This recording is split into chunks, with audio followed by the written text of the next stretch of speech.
ಮೊದಲನೇದಾಗಿ ಇವತ್ತು bat cinema finally ಅದು ತುಂಬಾ ಕಾಂಪಿಟೇಷನ್ಸ್ ಇರುತ್ತೆ. ಅದು ನಮ್ಮ ಕನ್ನಡ ಸಿನಿಮಾ ಕಾಂಪಿಟೇಷನ್ ಅಲ್ಲ, ಪರಭಾಷೆಗಳ ಒಂದು ಕಾಂಪಿಟೇಷನ್ ಅಲ್ಲಿ ಬಂದು ಇವತ್ತು ಹೌಸ್ಫುಲ್ ಆಗಿದೆ ಅಂತಂದ್ರೆ ತುಂಬಾ ಖುಷಿ ಆಗುತ್ತೆ. ಅದು ಮಲ್ಟಿಪ್ಲೆಕ್ಸ್ ಅಲ್ಲಿ ಹೌಸ್ಫುಲ್ ಆಗೋದು ಅನ್ನೋದು ಒಂದು ಈಗಿನ ಸಿನಿಮಾ ಇದ್ರೆ ತುಂಬಾ ದೊಡ್ಡ ವಿಷಯ.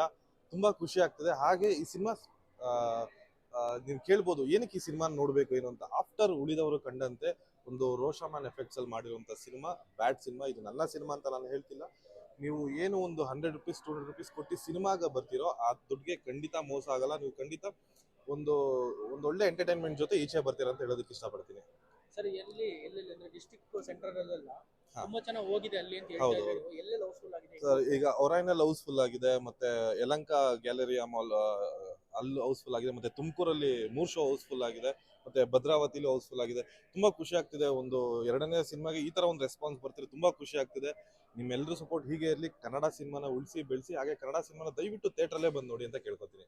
Sir, thank you. ಉಳಿದವರು ಕಂಡ ಅವತ್ತು ಬಂದಾಗ ಹಾ, ಜನಕ್ಕೆ ಅಷ್ಟು ಅರ್ಥ ಆಗಿದ್ದಿಲ್ಲ. ಇವತ್ತು ತುಂಬಾ ಇಷ್ಟಪಡ್ತಾರೆ. ಹೌದು ಹೌದು, ಇವತ್ತಿನ ಆಡಿಯನ್ಸ್ಗೆ ಬ್ಯಾಡ್ ತುಂಬಾ ಕನೆಕ್ಟ್ ಆಗುತ್ತೆ ಅಂತ ಅನ್ಸುತ್ತೆ ಅಲ್ಲಿ. ಖಂಡಿತ. ಯಾಕಂದ್ರೆ ಜನರೇಷನ್ ಗ್ಯಾಪ್ ಅಂತ ಇದೆ ಅಲ್ವಾ.